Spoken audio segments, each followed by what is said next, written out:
capítulo 9. Nosso estudo será entre os versos 31 e 43 do capítulo 9 de Atos dos Apóstolos. Caso alguém esteja sem Bíblia, não deixe de ajudar, não deixe de oferecer aí uma leitura compartilhada. Amém? Diz assim a palavra do Senhor: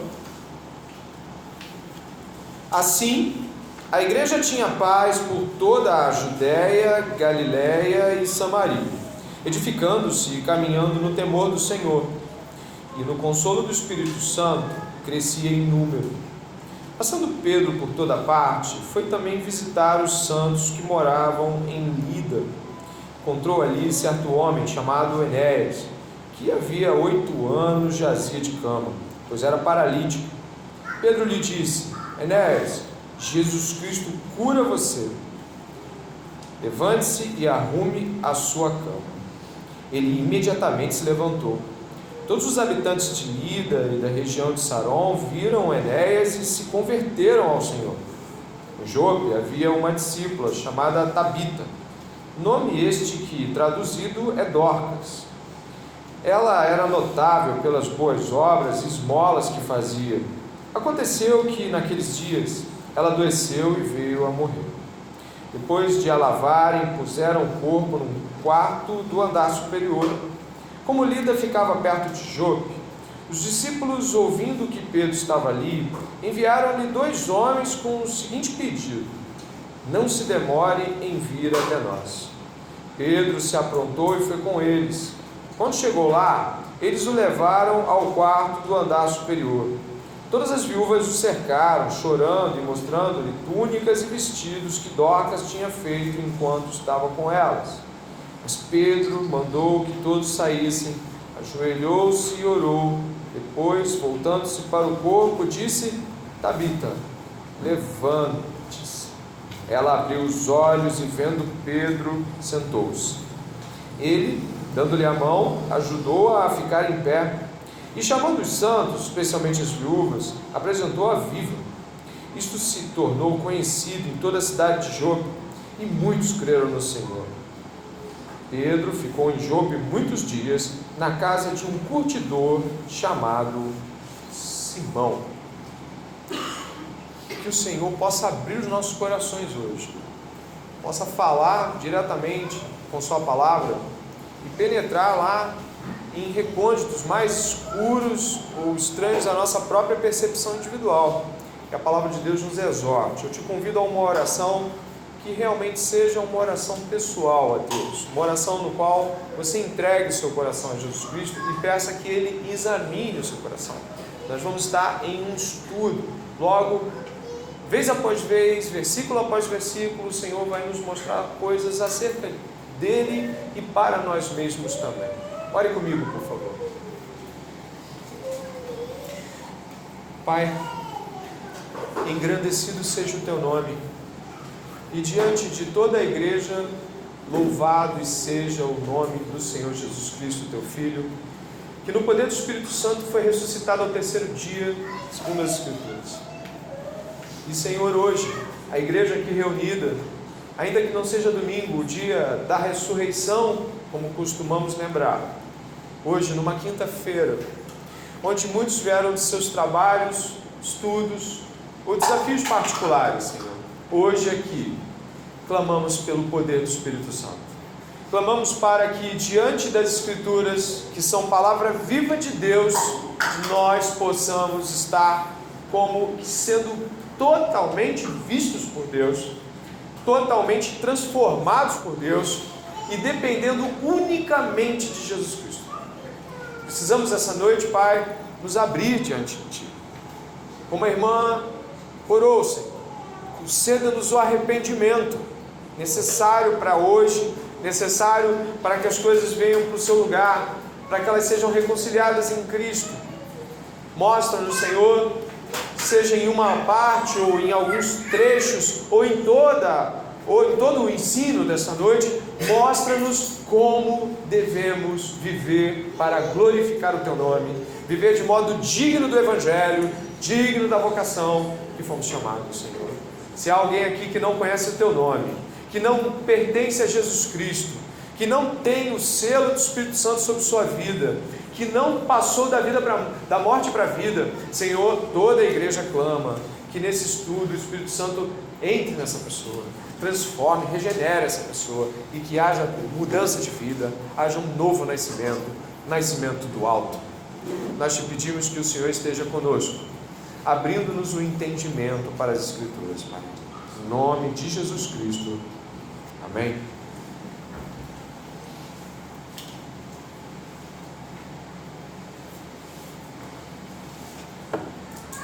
Boa noite mais uma vez. Estivemos na semana passada diante do capítulo 9 de Atos dos Apóstolos e não requer aqui que voltemos a esse capítulo para que novamente estejamos falando sobre um assunto muito importante como a conversão de Saulo, mas ainda assim, terminando esse momento das Escrituras, o verso 31, ele nos traz a conexão do estudo da semana anterior com aquilo que nós vamos ver hoje. E eu peço que, se você desejar, possa ir até o nosso canal no YouTube. Lá você encontra o capítulo 9 e você pode ouvir o que a igreja também pôde ouvir na semana passada. O verso 31 do capítulo 9 diz assim: assim a igreja tinha paz por toda a Judéia, Galiléia e Samaria, edificando-se e caminhando no temor do Senhor e no consolo do Espírito Santo, crescia em número. Como os irmãos sabem, nós estávamos diante do capítulo anterior, onde Saulo, um fariseu, ele respirava ameaças contra a igreja de Deus. Ele arrastava pessoas, prendia, torturava e fazia com que elas blasfemassem o nome de Jesus Cristo. Esse fariseu proeminente, ainda jovem, crescido aos pés de Gamaliel, um homem instruído, ele recebeu a graça do Senhor Jesus Cristo de um confronto direto. E no caminho de Damasco, como nós estudamos, o Senhor o encontra, e o Senhor o transforma, e o Senhor faz dele aquele que nós vamos conhecer nos próximos capítulos, mas que certamente já tivemos a oportunidade em suas cartas e sua história de conhecer como o apóstolo Paulo, um homem tão importante para a igreja cristã. O verso 31 nos diz que após os acontecimentos, imediatamente, concomitante aos acontecimentos do capítulo 9, nós temos um período de paz. O que quer dizer? Que aquele respirar de ameaças que havia sido centralizado na pessoa de Paulo, da parte dos fariseus, da parte dos judeus, contra o cristianismo, contra a religião do caminho, ele havia sido apaziguado. E ainda que por um tempo nós teríamos um período de crescimento em paz. E aqui diz paz, apontando para aquilo que iniciamos no capítulo 9. O capítulo 9, verso 31, no 31 amarra a ideia que nós trabalhamos semana passada. Os 3 lugares citados aqui, Judéia, Galiléia e Samaria, constituem-se um território muito próximo um do outro.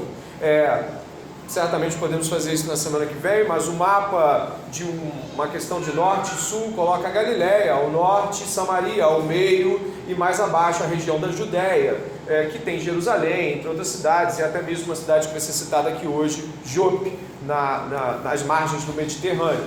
Essa região que nós temos assinalado aqui, ela aponta para uma realidade de Atos 1:8, a qual a igreja pode fazer uma visita bem rápida em Atos 1:8, onde nós temos o autor Lucas, guiado pelo Espírito Santo, escrevendo de que essas realidades de alcance do Evangelho já estavam profetizadas.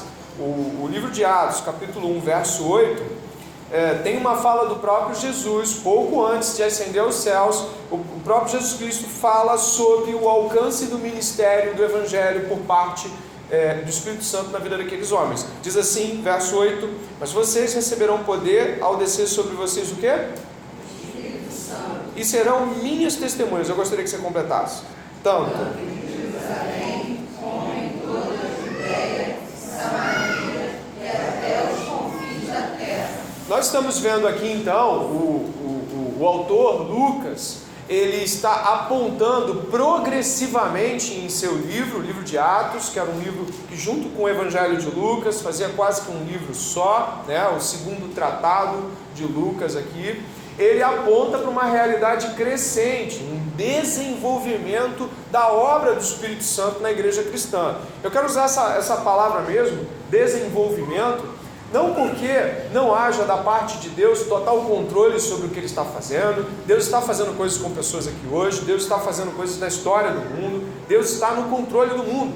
Mas percebemos uma revelação, e aí eu digo uma iluminação, e naqueles tempos sim, uma revelação em termos até escriturísticos, do que viriam a escrever Paulo, Pedro, João, algo desenvolvendo-se, há uma progressividade, as ações vão avançando. E aquele capítulo 1 que nós encontramos de Atos, e Atos 1:8, nos aponta um aspecto progressivo. Você tem ali a centralidade do Evangelho sendo anunciada em Jerusalém, depois você vai vendo as coisas se alargarem. Você deve ter visto já em Atos capítulo 8, verso 40, que Filipe, depois daquele encontro com o eunuco, ele vai anunciando o Evangelho por Samaria, Galiléia, vai até Cesareia, toda aquela região lateral do Mediterrâneo. Filipe vai anunciando, você vê isso em Atos 8:40, depois a gente visita ele e vamos precisar dele. O pano de fundo de onde nós estamos agora, John Stott, que é um comentarista muito bom, e aqueles que já tiveram a oportunidade de ler John Stott, ver como é ampla a sua capacidade de discussão sobre o Novo Testamento, o John Stott fala que Lucas tem preocupações sérias para dissolver no livro de Atos, e uma destas, a qual você pode lembrar do nosso começo do estudo no ano passado, era que nós temos dois grandes homens sendo colocados numa disposição muito parecida, Pedro e Paulo. John Stott fala que há uma preocupação lucana, do autor do Lucas, de que Pedro e Paulo tenham um ministério visivelmente em seu livro equilibrado. Há uma preocupação de que Pedro e Paulo não sejam distanciados em suas obras ou na obra do Espírito Santo na vida deles. Se você for até o capítulo 12 de Atos, você vai encontrar uma ênfase em Pedro. Pedro é assinalado como uma coluna, como alguém que está atuando. Você vai ver Cornélio, situações derramadas do Espírito Santo. Pedro vai ser o tempo todo citado, salvo Atos 9, onde Paulo é convertido.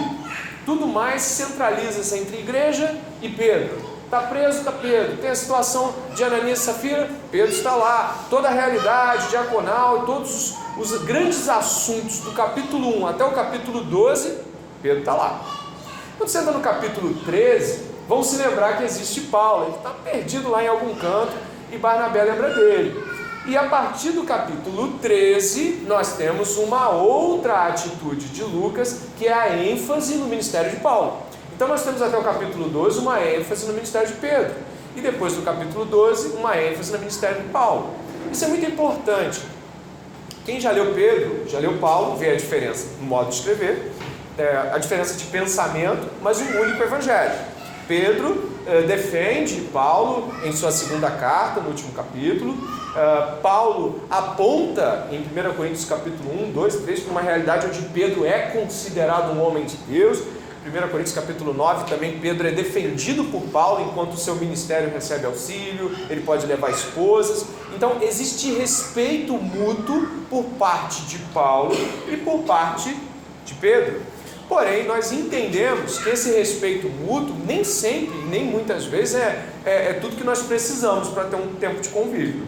Então Lucas, sabiamente, nos direciona a ter uma visão equilibrada, tanto do ministério de Pedro quanto do ministério de Paulo. Os dois ministérios estão equilibrados em suas porções. E aqui, precisamente aqui, existe um fator de integração. Do verso 32 até o verso 43 do capítulo 9, existe um eixo de integração.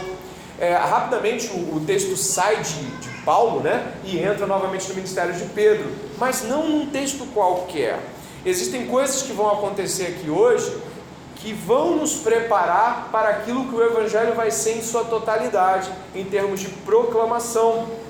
Para isso, eu gostaria que você soubesse que a ênfase do estudo de hoje, é um estudo, não é um sermão propriamente dito, é de que nós possamos perceber como Deus está preparando que a igreja cristã seja uma igreja que, em relação ao judaísmo, seja nesse sentido de discriminação não cerimonial, não discriminatória em termos de raça, não estabelecida em classes sociais, você vai ver aí do 32, do verso 32 até o verso 43, e esse é o objetivo do nosso estudo, uma igreja ordinária e extraordinariamente sendo moldada pelo Espírito Santo em um amadurecimento.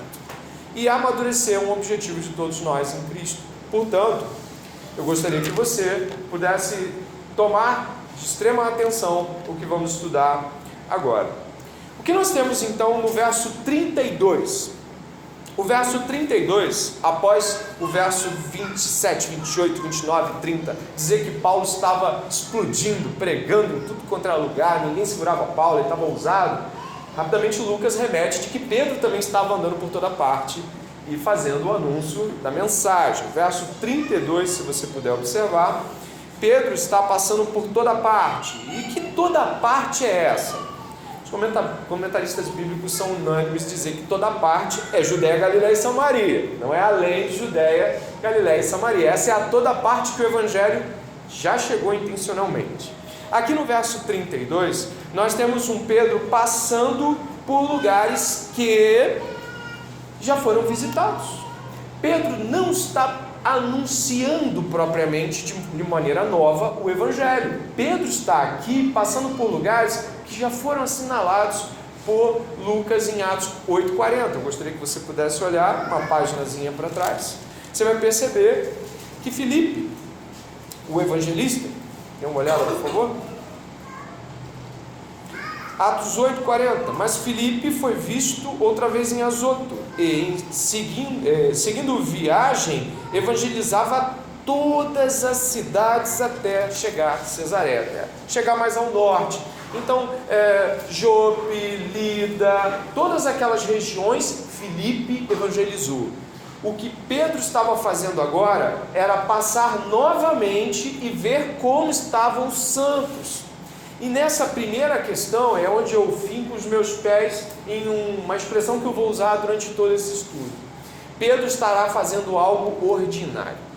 Ele estará indo onde já foi pregado o Evangelho. Ele estará indo, fazendo como Paulo fez em Atos 15, mais ou menos, 15, 30, 36, que é quando Paulo decide revisitar as igrejas que também já haviam sido abençoadas por ele na primeira viagem missionária. Nesse ponto aqui, o ordinário de Pedro é que ele vai aonde já está edificada para edificar mais ainda. Eu gostaria de ressaltar a importância do que Pedro está fazendo aqui. Ele está passando por lugares onde as pessoas já receberam a palavra. Ele está passando por lugares onde as pessoas já conhecem o Evangelho. Talvez possa ficar muito latente no nosso coração, e não tem nenhum problema se ficar queimando, o desejo por levar o Evangelho aonde já foi. Mas tão importante quanto plantar uma igreja é edificar uma igreja. É tão importante plantar igrejas quanto edificar igrejas que já estão plantadas. A ênfase aqui de Pedro não é propriamente no surgimento de novas congregações, mas é na visitação dos santos. E esse é o primeiro ponto que eu gostaria de assinalar. Catequização, encorajamento, doutrinação, aconselhamento, correção, essas coisas são muito importantes e elas precisam continuar acontecendo no processo. Nós muitas vezes temos essa ânsia, esse desejo que eu muitas vezes faço questão de ressaltar, de vamos evangelizar, vamos plantar igrejas, vamos adiante, vamos sim, mas vamos edificar os trabalhos que já existem. Em uma palestra de uns 5 anos atrás, o pastor batista Paul Washer, conhecido pela grande maioria, esse pastor batista, em uma palestra a missionários peruanos, ele, falando na língua deles, exorta de que a grande comissão é que os discípulos vão, sim, e plantem igrejas, e edifiquem as igrejas plantadas, e que haja uma manutenção crescente de doutrina, uma manutenção crescente de encorajamento. Tanto é, e a gente vai ver isso aqui na ressurreição de Dorcas, Pedro, quando eles ouvem falar que Pedro está ali, traz Pedro para cá. É uma necessidade de que o Evangelho continue sendo pregado. Em Romanos capítulo 1, ali por volta do verso 15, se eu não estiver errado, mas estou indo pela cabeça, 14, 15, 16, Paulo não vai pregar à igreja de Roma algo que eles não sabem. Paulo vai dividir com eles o Evangelho que eles já conhecem. Paulo não está indo ali para pregar o Evangelho. A igreja de Roma já existe e ela nem é fruto do ministério de Paulo. Mas Paulo vai lá para pregar o quê? o evangelho pregado e o evangelho repregado. Qualquer tentativa de que venhamos a encorajar as pessoas apenas a atos de desbravamento não vão funcionar. É preciso que também encorajemos as pessoas a irem em lugares onde talvez as coisas não estejam tão bem, onde talvez as coisas estejam ainda no nível raso e elas precisem ir além. Então eu encorajo aos irmãos que não tenham medo de se sentirem enviados por Deus a lugares, situações, plantios, revitalizações ou qualquer outro aspecto cristão que seja de edificação ou reedificação ou continuidade do ministério cristão. E esse é um ponto ordinário. A palavra ordinário indica algo que, eu vou brincar com a antítese, o extraordinário parece ser algo fantástico, né? Algo que surpreende. Você está diante de algo extraordinário, você fica, e o ordinário? É aquilo de todo dia. É aquilo que você tem que fazer para que a coisa continue dando certo, para que continue existindo, para que continue havendo igreja, para que continue havendo discipulado, para que continue havendo família. O pai tem que continuar trabalhando, a mãe tem que continuar ajudando. E sabe, o ordinário muitas vezes não é visto por nós com o mesmo carisma, o mesmo brilho que é aquilo que desbrava, que é novo, que é fantástico. Então aqui eu aponto, eu evoco que o trabalho de Pedro, verso 32, eu leio: passando Pedro por toda parte, foi também visitar os santos que moravam em Lida. Ali encontrou um homem chamado Enéas, que havia 8 anos jazia de cama, pois era paralítico. Pedro lhe disse: Enéas, Jesus Cristo cura você, levante-se e arrume a sua cama. Algumas necessidades dos santos só serão conhecidas em revisitas. Mesmo aqui não podemos assinalar que Pedro já tem estado aqui, ou de que Pedro não soubesse que havia santos aqui. Mas podemos afirmar que talvez, tendo em vista que há uma igreja aqui, há irmãos, há um contexto de santos aqui, não é nem a palavra mais comum do livro de Atos. Tem 2 ou 3 vezes no máximo aí que você encontra a palavra santos como discriminação no livro de Atos para crentes. Mas existem pessoas cristãs. Será que ninguém orou por ele? Será que não houve? Será que Filipe não orou por Enéas? Será que ele não passou por Enéas? Não sabemos. Mas sabemos que a revisita de Pedro deu a chance de que Enéas pudesse encontrar-se curado. Tá? Então, se dê a oportunidade de pensar em visitações e revisitações. Lucas nos aponta, então, para essa continuação ordinária, a repetição das coisas, ensino, voltar a ensinar, visita, voltar a visitar, curas que vão acontecer numa revisita, o anúncio do Evangelho. E nesse ponto aqui é que nós encontramos esse ordinário. Existe aqui algo importante na cura de Enéas, e daqui eu já progrido um pouco mais.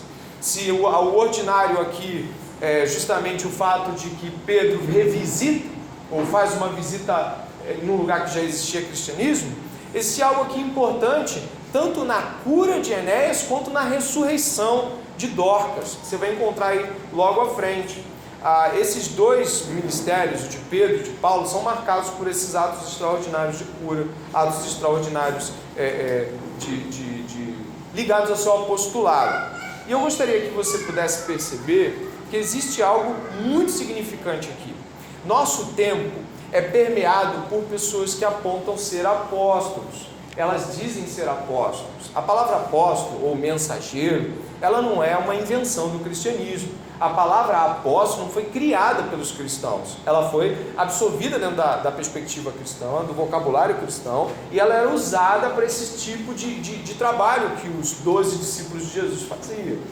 O apóstolo desse primeiro século é alguém que, entre outros aspectos, viu Jesus ressurreto, recebeu o ensino direto de Jesus e que foi escolhido, comissionado diretamente por Jesus.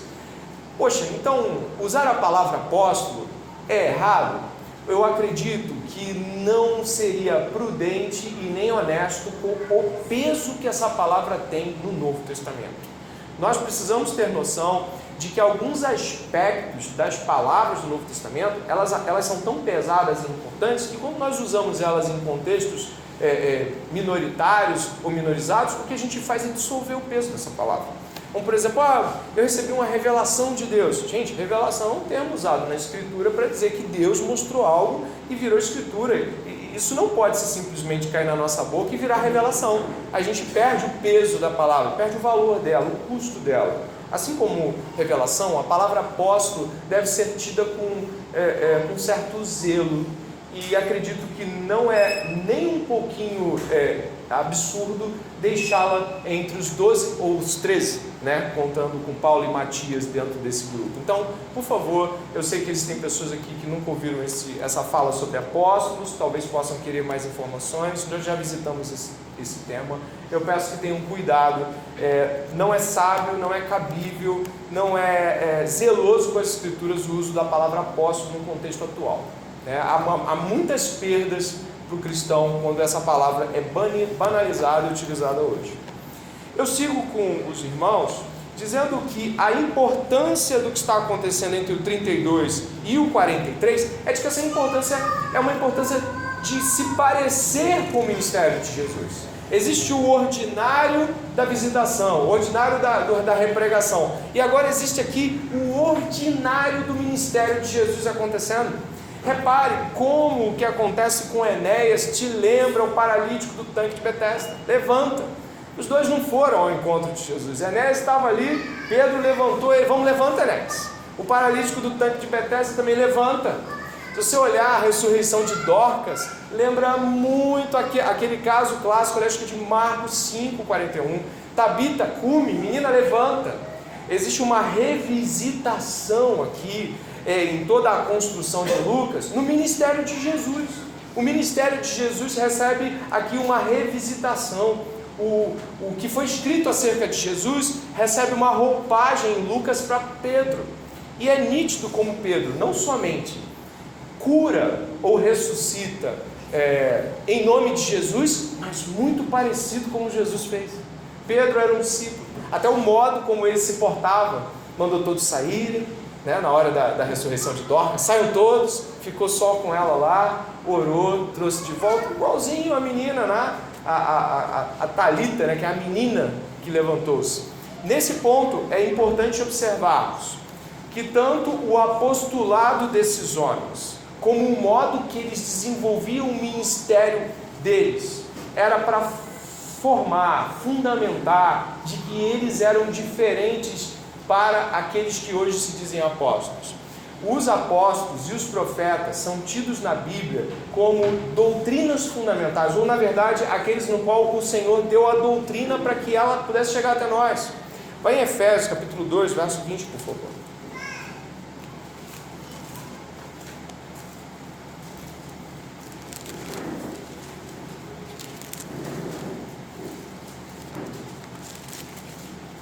Em Efésios capítulo 2, verso 20, partindo do 19,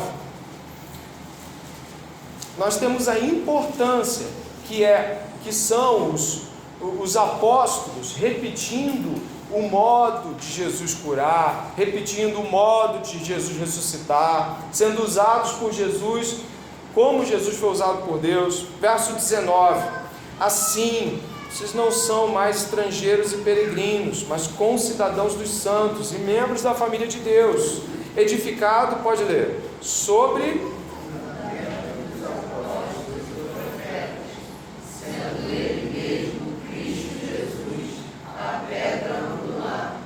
Aquilo que pode parecer para muitos algo ordinário, já li isso aí, pastor, isso aí eu já sei. Para alguns nossa, a pedra angular Jesus Cristo, ela foi revelada pelo intermédio dos homens, no sentido de apóstolos e profetas estarem sendo usados como instrumentos de revelação disso. Então é importante não somente o ministério de Pedro apontar para nome de Jesus cura, como um modo como Pedro também faz isso.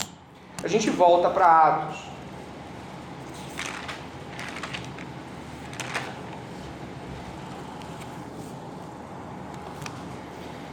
E continuando do verso 35 em diante, nós vamos ter no 35 e no 42 uma particularidade de Lucas nesse texto, onde ele quer deixar uma mensagem, ele quer deixar uma imagem. O verso 35, após a cura de Enéas, diz assim: todos os habitantes de Lida e da região de Sarão viram Enéas e se converteram ao Senhor. O verso 42 diz assim: isto, a ressurreição de Dorcas, se tornou conhecida em toda a cidade de Jope, e muitos creram no Senhor. As curas operadas, o ministério de Jesus Cristo com curas, com ressurreição, e agora o ministério dos apóstolos com cura e ressurreição, tinham como objetivo a conversão de pessoas. Pessoas estavam sendo levadas a Cristo. Ministérios milagreiros, curandeiros, que levam curas. Meu ministério é de cura. Seu ministério sempre vai apontar para que o nome de Jesus seja conhecido e pessoas sejam levadas a Cristo por conversão. Em nenhum momento as curas, elas se constituem em si mesmo um ministério, como se fosse alguma coisa isolada. Tem gente que vai ter uma igreja onde a ênfase é cura. A ênfase de uma igreja é sempre a pregação e a exposição do Evangelho e a conversão de pessoas. Aqui, nesse caso, nós temos duas situações muito agudas. Um homem há 8 anos entrevado em uma cama. 8 anos. A situação de um paralítico no século I era de um drama particular e de um drama para a família enorme. Nós tínhamos aqui uma situação muito difícil. E a morte de Dorcas, como nós vamos olhar já já, ela era uma mulher muito importante para aquela cidade. Alguns autores falam assim: poxa, ela poderia ser considerada uma patrona da cidade. Ela realmente agia de tal modo que ela era notória, ela era notável. Tanto esse homem, 8 anos entrevado, quanto esta mulher que morreu e trouxe tanta dor para as pessoas. Nesses dois casos, nós temos não nos seus dramas pessoais, mas na conversão de pessoas, o desfecho do versículo. Não é assim, então trouxeram Dorcas, e aí depois que trouxeram Dorcas viva, houve uma grande festa. Não, então trouxeram Enéas e uma alegria muito grande. Não é que não houve alegria, não é que não houve festa, mas a ênfase de Lucas e se converteram. Houve a cura e se converteram. Houve a ressurreição e houve conversão. Olha para onde apontam os dramas pessoais desses dois, homem e mulher, apontam para a glória de Cristo. A nossa dificuldade em perceber muitas vezes que todos os sinais do Novo Testamento são não apenas um testemunho do poder de Deus, que seria grande, mas eles apontam para que pessoas sejam esclarecidas quanto ao Evangelho, não no sentido de que o sinal em si mesmo é uma pregação, mas o sinal chama a atenção para a pregação, nos deixa escapar muitas vezes que esses sinais, esses grandes sinais, às vezes não acontecem em nossas igrejas. E a gente fica pensando, né? Eu acho que não é nenhum problema você pensar isso. Não vejo mortos ressuscitarem, eu não vejo muitos paralíticos andarem, eu não vejo. Na verdade, eu gosto muito de visitar sites assim, de companhias missionárias, como Portas Abertas, entre outras, e é incrível como a quantidade de relatos miraculosos em lugares ermos parece ser maior do que em lugares como os nossos, em termos que eu digo de sinais como esses, né? Eu já ouvi coisas extraordinárias vindas de relatos de missionários, coisas fantásticas, coisas que até tu fala assim: nossa, isso aconteceu hoje, mas o poder de Deus continua em atuação. Mas havia uma preocupação aqui, e com isso eu quero apontar de forma mais aguda, para o fato de que não havia escritura. Você não tinha Bíblia. Você não tinha ninguém falando assim: vamos ler Atos capítulo 2. Vamos ver como o Espírito Santo desceu. Não. Muita gente nem sabia que tinha descido esse tal do Espírito Santo. Se você for em Atos 19... você vai ver que o pessoal lá de Éfeso, né, são discípulos de João. Os camaradas nem sequer sabiam que havia um tal de Espírito Santo. O que eu gostaria de demonstrar aqui com esse ponto da exposição, irmãos, não havia escritura.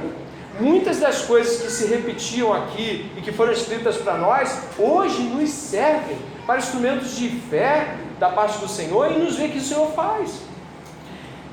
Talvez a grande maravilha disso é de que esses homens talvez nunca tinham visto uma mulher ressuscitar, um homem ressuscitar. E eles viram. E aí, eles creram. Mas e nós? A nós foi dada a chance de pegar a Bíblia e fazer o quê? E ler, e está escrito lá, Dorcas ressuscitou. Você crê? Você crê? Crer que Deus ressuscita pessoas é o objetivo. O objetivo não é que você veja diretamente que alguém seja ressuscitado aqui. O objetivo é que tu creia. E vou mais além. Você crê que alguém possa ser curado? Pode assinar com a cabeça. Você crê que alguém possa ser curado por Jesus Cristo? Você crê nisso? Eu creio também. Não é?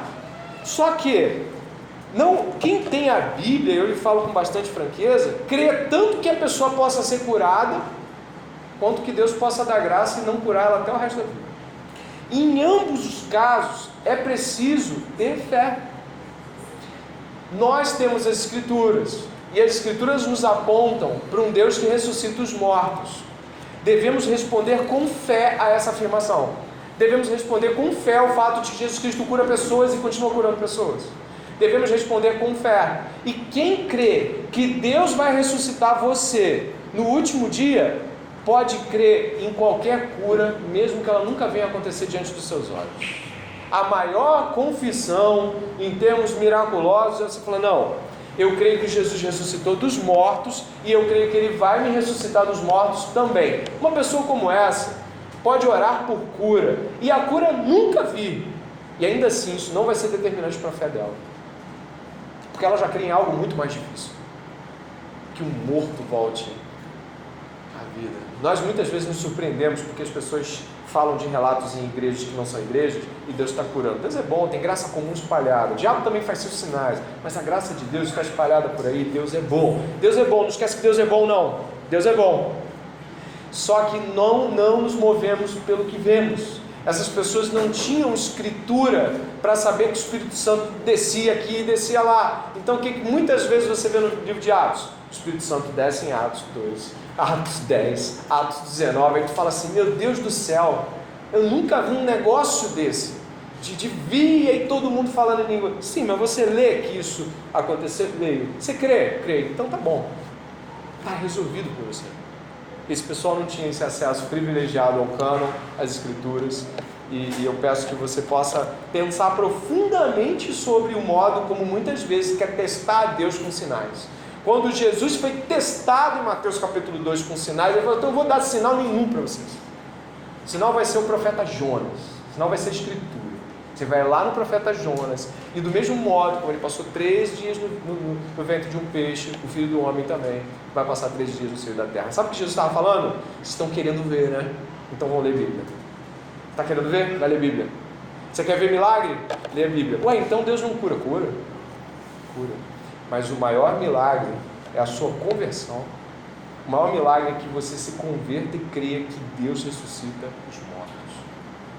Pode orar por cura, irmão, e Deus vai curar muita gente ainda. Pode orar que o Senhor é bom, mas se Ele não curar, lembre-se da grande cura, lembre-se da grande transformação. Amém?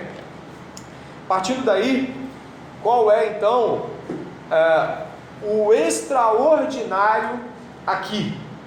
O extraordinário aqui é que as pessoas se converteram. Aí é que está o desfecho de Lucas para ambos os casos, tanto a cura quanto a ressurreição. As pessoas se converteram. Isso é fantástico. Sabe quando alguém está sentado, termina o culto, e ela vem até a você para falar assim, aconteceu alguma coisa. E aí ela volta na outra semana diferente. E ela continua voltando e fala assim, realmente aconteceu alguma coisa. Sabe o que aconteceu naquele dia? Sabe o que você presenciou naquele dia do culto? Um milagre. Mas é um milagre ordinário. É um milagre da conversão e que ninguém fica, glória a Deus, glória a Deus. Você daria mais glória a Deus se um coxo voltasse a andar, se um cego voltasse a ver? Você daria mais glória a Deus com isso? O grande milagre é a conversão. E você já presenciou milagres como esse, não? Eu já presenciei milagres como esse. Eu já presenciei conversões assim na minha frente. Eu digo que foram porque permaneceram sendo, né? Não foram só um rompante de choro, ou lágrima, ou desespero. Você pode já ter visto milagres e ter passado batido. Você testemunhou gente nascendo do alto e achou ordinário. E pode de repente terminar essa vida dizendo, eu não vi nada que o pessoal lá do Egito viu, né? O pessoal viu quando saiu do Egito, eu não vi nada como andar sobre as águas. Você viu coisa maior. Você viu o morto ressuscitando e nem percebeu. Bem, é o ordinário da salvação. A segunda questão aqui, depois desses ordinários, é a própria Dorcas. Ela vai aparecer aqui para a gente no verso 36. Dorcas está ali a partir do verso 36 e é dito assim sobre ela: em Jope havia, você pode ler essa palavra? Uma chamada Tabita. Nome esse traduzido é Dorcas, gazela, na linguagem para nós. Ela era notável pelas boas obras e esmolas que fazia. Aconteceu que naqueles dias ela adoeceu e veio a morrer. Depois de a lavarem, puseram o corpo num quarto no andar superior. Como Lida ficava perto de Jope, os discípulos, ouvindo que Pedro estava ali, enviaram-lhe 2 homens com o seguinte pedido: não se demore em vir até nós. O segundo ponto da narrativa de Lucas aqui, e que não pode deixar de ser mencionado, é de que esta mulher é a única que recebe formalmente em todo o Novo Testamento o nome de discípula. Isso não é pouca coisa. Matetes, a discípula que está sendo citada aqui, ela não é, eu acho que qualquer um que já leu a Escritura, ela não é menos discípula que a Priscila, né? que a gente vê aí outras mulheres de Deus, você vê Febe, você não é menos discípula que essas mulheres de Deus, só que ela está sendo chamada de discípula. E as pessoas do primeiro século jamais chamariam de discípula de um rabino, como Jesus, um mestre, uma mulher. Aqui existe um aspecto, eu vou usar com muito cuidado, para que você não venha a fazer uma apropriação dessa palavra em cunho pessoal ou em cunho desse tempo. Há uma inclusão aqui. E aqui não é uma inclusão do tipo, coitada das mulheres ou coitado dos negros, não, nada disso. Aqui, uma mulher é chamada de discípula, de aprendiz de Jesus. Isso ligava ela diretamente à doutrina de Jesus. Um aprendiz tinha como objetivo direto ele estar se apropriando da doutrina, da fé e das obras e do legado do seu mestre. Ok, mas uma mulher sendo chamada de discípula, isso é grande para as Escrituras, é grande para o primeiro século, é algo que você pode ver que não é comum, né? Existe aqui uma preocupação nesse sentido. A discípula aqui, o nome matetes em grego aponta para a discípula mesmo, ela é assinalada como uma mulher extraordinária, mas olha, é uma extraordinária ordinária. O ministério desenvolvido por ela é apontado para um grupo ou um subgrupo social que naquela época tinha uma dificuldade muito grande de se manter, que eram as viúvas. As viúvas não tinham nenhum apoio do Estado, como você bem deve saber. As viúvas também tinham muito mais dificuldade de acionar o mercado dentro de vendas, costurar, qualquer coisa desse tipo era mais difícil para elas. Se elas não tivessem assistência da família, elas eram legadas a qualquer tipo de tratamento. Como nós vemos em Atos, capítulo 6, o surgimento do diaconato oficial, ele se estabelece num conceito onde há um problema entre as viúvas helenistas e as viúvas hebreias. Então nós temos uma preocupação aqui, que é observar que as viúvas, elas não recebiam um olhar a ponto de que seu ministério desenvolvido com viúvas também não recebia nenhum tipo de olhar. O trabalho direcionado para as viúvas também não tinha nenhum olhar. Eu quero que você observe que Atos capítulo 6 da diaconia, onde nós já estudamos aqui, assinala de que para que houvesse a distribuição da cota diária do pão, foi estabelecido um grupo de homens, né, os 7, e esses 7 cuidariam daquelas demandas. Ok. Você reparou que esse assunto parece que morre ali? A nossa expectativa é que tenha dado tudo certo. Mas esses homens, esses diáconos, eles aparecem depois muito mais, não pelo ministério diaconal, mas pelo ministério de pregação. A gente vai ver Estevão, e é interessante porque isso nos mostra que o olhar para as viúvas realmente não era o grande olhar de ninguém. É nesse ponto, e aí eu evoco aqui Caitlin Miller. Essa mulher, ela é uma colaboradora do Desiring God, e ela escrevendo sobre Dorcas me chamou muito a atenção. Na verdade, ela fez um apanhado. Ela falou de Dorcas, falou de Ananias, falou de Tíquico, de Onesíforo, falou de uma série de pessoas que não são ninguém. Eles não são pessoas consideradas do primeiro time, eles são pessoas de um time secundário, são pessoas dos bastidores, são pessoas que são conhecidas pelo ministério de serviço. Mas aí eu lhe pergunto, mesmo aquelas que são time B, o que seria de Paulo sem Ananias, Barnabé, Priscila, Áquila, Onesíforo? O que seria de Paulo? Será que nós teríamos toda essa visibilidade, essa percepção, ou talvez as melhores performances de Paulo não dependeram de seu apoio? Sim, o Espírito Santo está envolvido em tudo isso, mas nesse momento nós temos claramente a percepção do que é a glória de ser ninguém ao serviço de Deus. Ela não era conhecida de Pedro. Pedro descobriu que havia uma mulher e ela era uma mulher notável, mas ela não era ninguém. Nossa dificuldade é que nós estamos cercados de grandes vultos. A mídia, o Instagram, o Facebook, o YouTube, principalmente, projetam grandes pregadores, grandes nomes. Nós vemos os lançamentos de grandes livros, mas qual é a glória de não ser ninguém a serviço de Deus? Qual é a glória de não ser ninguém? E aqui, quando eu digo ninguém, você entende que estou falando do ponto de vista da visibilidade do ninguém. Dorcas não foi mais citada depois daqui e não é citada antes daqui. E o grande nome sempre vai ser Jesus Cristo. Mas em nossas comunidades ou mesmo em nossos corações pode haver um grande desafio em ser ninguém para Deus.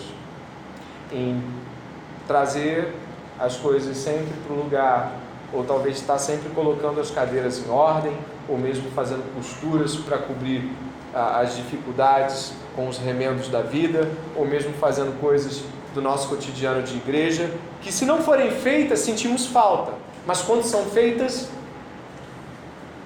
ninguém percebe. Qual é a glória de não ser ninguém para Deus?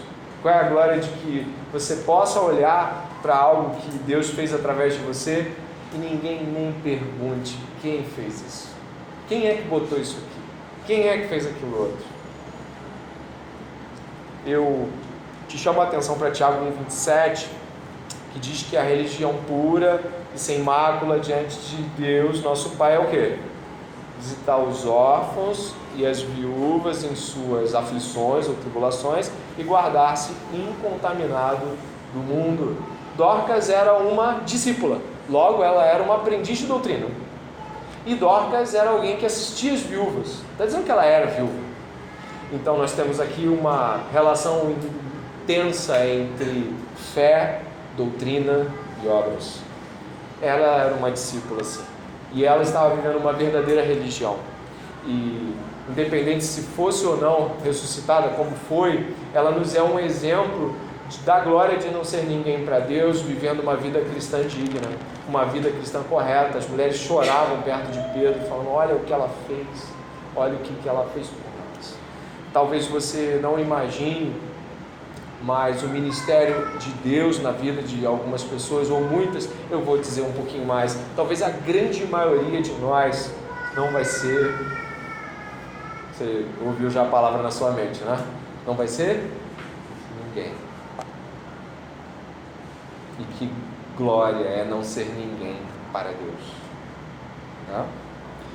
E nesse ponto, o ordinário aqui é essa glória.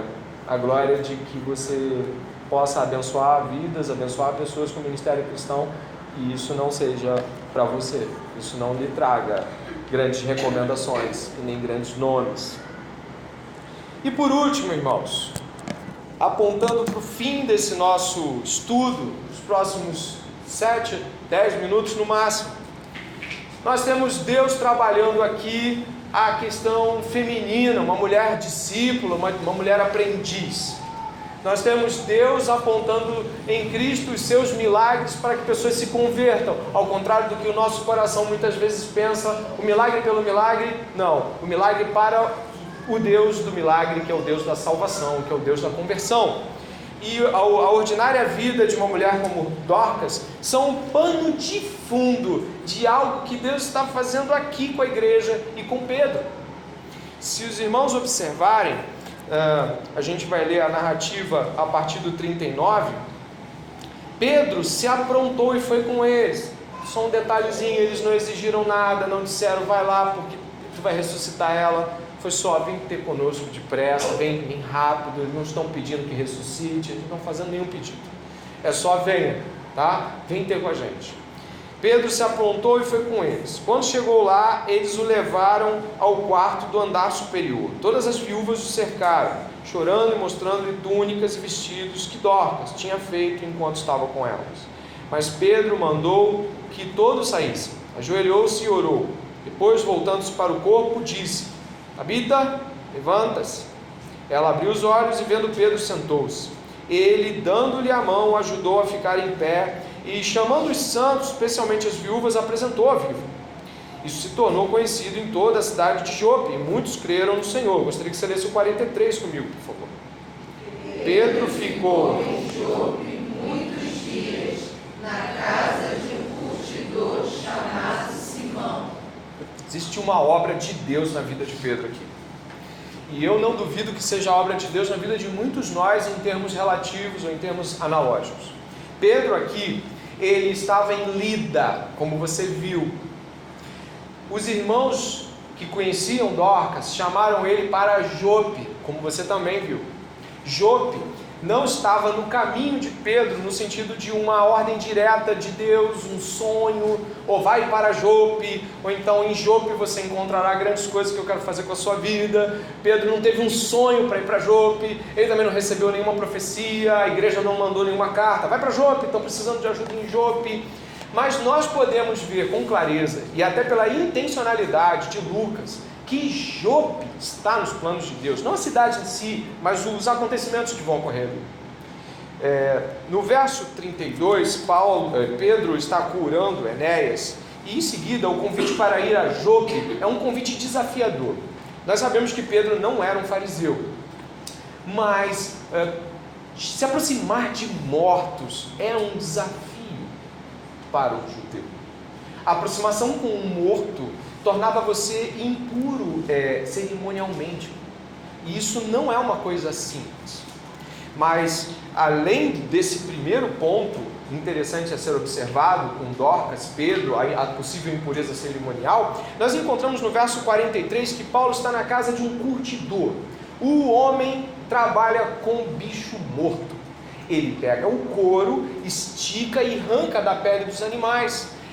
Alguns rabinos, o Talmud, que é uma coletânea de compreensões e reflexões rabínicas que vão acontecer ali século 1, 2, 3, 4, fala que muitos rabinos não queriam que um curtidor ficasse nem no centro da cidade, porque ele era alguém cerimonialmente impuro, ele mexia com mortos, o que em Levíticos e até em mais escritos é nitidamente um ato de impureza cerimonial.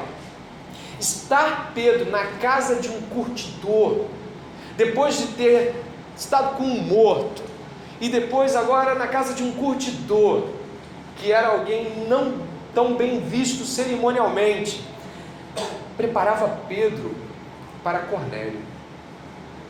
Cornélio, no capítulo 10, que vai ser visto semana que vem, é um gentil. Os lençóis que se abrem diante de Pedro na visão que ele tem quando está orando, né? Nós temos isso no capítulo 10, vai dizer ali no verso 3, capítulo 10, verso 3, um dia por volta das 3 da tarde, durante uma visão, esse homem viu claramente um anjo, aqui é Cornélio, mas Pedro vai ter uma visão no verso 9, tá bom? Do verso 9 até o verso 16, Pedro vai ver um lençol com animais impuros, e aí é ordenado a ele o quê? Pedro, mata e come. Eu não posso. Esse é um progresso espiritual aqui. E eu digo aqui um desenvolvimento. Deus está inclinando Pedro em Jope a que tenha uma inclinação de que o ato cerimonial judaico, ou a pureza segundo aquilo que Pedro pensava, pudesse ser destacada dele. Não é muito difícil perceber de que a realidade para Pedro é duríssima. Quem já leu o capítulo 10, o lençol tem que vir 3 vezes, porque ele não quer, ele não vai e ele não come. Pedro está sendo tratado pelo Espírito Santo aqui, desde Dorcas, perpassando pelo curtidor e agora pelo lençol. Essas realidades espirituais de Pedro aqui nos mostram que o Espírito Santo tem o seu modo de tratar pessoas segundo os seus desafios de entender o Evangelho. Muitas vezes nós queremos impor às pessoas certo grau de rapidez na percepção do certo e do errado, do profano e do sagrado. Algumas pessoas têm muita dificuldade em ouvir músicas não cristãs e parece que alguém que já tem a liberdade, tem essa vontade de que todo mundo tenha a liberdade, sai empurrando a liberdade para frente. Algumas pessoas têm dificuldades com coisas como tatuagens, bebida alcoólica e aspectos dos quais as Escrituras não inferem em não permissões, mas fazem ressalvas que são muito mais ressalvas morais com relação a qualquer coisa que a gente possa fazer na vida do que propriamente com atos como esse. Então, aqui nós temos o Espírito Santo trabalhando na vida de Pedro. O Espírito Santo impulsionando Pedro a abandonar uma perspectiva de pureza cerimonial externa, de uma pureza que não tem nada a ver com aquilo que de fato é puro para Deus. Deus vai objetivar, e a gente vai ver semana que vem, que Cornélio e um monte de gente seja salvo. Mas Cornélio é gentil, Cornélio é um impuro, ou como os judeus diziam, um cão vadio, é um cão sujo. O Senhor trabalha em nosso meio. A igreja, ela é conduzida pelo Espírito Santo. Quer seja a igreja do primeiro século, quer seja a igreja desse século, quer seja essa igreja local, ela é conduzida pelo Espírito Santo a compreensões cada vez maiores sobre o Deus das Escrituras. Nós precisamos ter paciência de que, se em Cristo estivermos, o Senhor nos guiará a uma compreensão cada vez mais profunda da vontade de Deus. Nossas vidas pessoais, sim, mas principalmente do plano da redenção, daquilo que Ele quer e está fazendo no mundo. Eu termino dizendo que é extraordinário o ordinário de Deus. Muitos de nós já passamos por esse mesmo texto que lemos hoje e não vimos tantas joias ou tantas belezas, mas as Escrituras estão lá para nos ressaltar os olhos.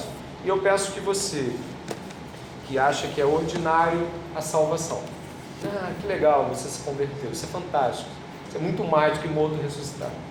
Você que acha que é comum uma pessoa ser discípulo de Jesus, não, ser discípulo de Jesus, olha o que é ser discípulo de Jesus, é seguir a doutrina em fé e obras, não é pouca coisa, é grande coisa. Você que acha comum ser um ninguém para Deus, um servo ninguém, um servo desconhecido, eu peço que, diante de todas essas coisas que nós estudamos, você possa se arrepender de uma visão extremamente mesquinha e orgulhosa e, diante de Deus, nosso Pai, você possa pedir ao Senhor que te faça um ninguém a serviço de Deus, que te faça alguém sem visibilidade, alguém que não almeja que as percepções do mundo sejam aquelas que você quer que haja sobre você. Talvez você nunca tenha confessado isso. Eu vou lhe fazer um convite especial. Se ser ninguém te incomoda, confesse isso. Fale isso. Vai até um irmão, vai até uma irmã. Fala assim, olha, eu nunca falei isso para ninguém, mas eu espero certa notoriedade da igreja. Eu almejo por certa notoriedade. Alguns pecados que nós não conversamos ou não tratamos se tornam enormes. E aí a igreja perece, porque você vai dar uma chance para a pessoa que vir à frente, compartilhar, e você vê o ego estampado, brilhando, né? E você fala assim, puxa vida, era para dividir a humildade. O que era que você quer para você não serve para a igreja. Que o Senhor possa te abençoar. Antes de orarmos, no final desse culto, eu vou estar aqui somente com os homens membros da igreja aqui, a gente vai ter uma conversa importante, então eu peço que os visitantes possam entender e respeitar, isso não é comum, mas a gente vai conversar um pouquinho aqui sobre algumas coisas necessárias, então logo após a oração peço que os homens façam suas orações, mas venham até aqui, que o Senhor te abençoe essa semana, você é convidado a estar conosco quase em Jope no próximo domingo, né? Saímos de Jope, último capítulo de Jonas. Você é convidado a estar com a gente nesse último capítulo de Jonas no domingo que vem e se preparar para que em fevereiro possamos estudar o ministério de Jesus no Evangelho de Lucas. Que a graça do Senhor esteja sobre a sua vida. Vamos orar?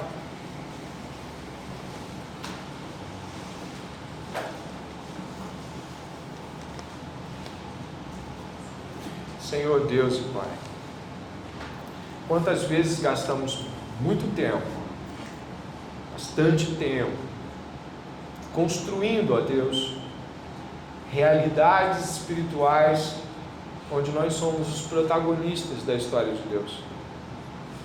Não são poucas as vezes que nosso ego inflado ou desinflado, que nosso senso de grandeza ou autocomiseração gritam tão alto que não conseguimos mais servir ninguém. O texto de hoje nos trouxe algumas considerações profundas sobre a obra do Espírito Santo. Como é ser um ninguém para Deus. Como é viver no anonimato e viver realidades que para muitos são consideradas realidades pequenas. Tem gente que quer mais de Deus, mas não é bem isso que se quer. Tem gente que quer aparecer. Gostaria de ser reconhecido pelo serviço que presta a igreja. Gostaria de ter seu nome no rol dos membros mais relevantes. E o que temos aqui hoje, Deus?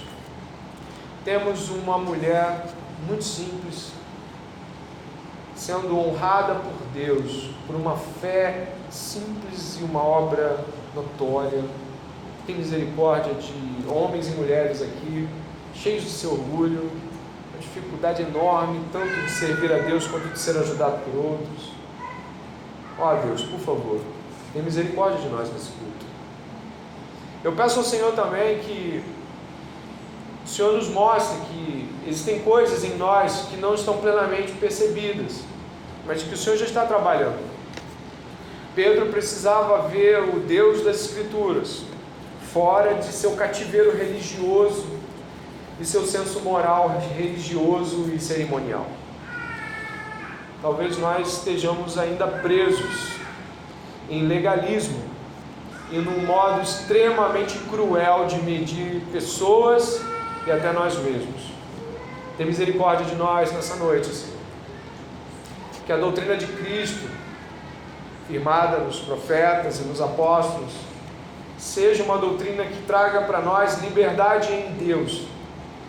E liberdade não de ninguém, mas para. Liberdade para servir. Liberdade para se ver escravo de outros.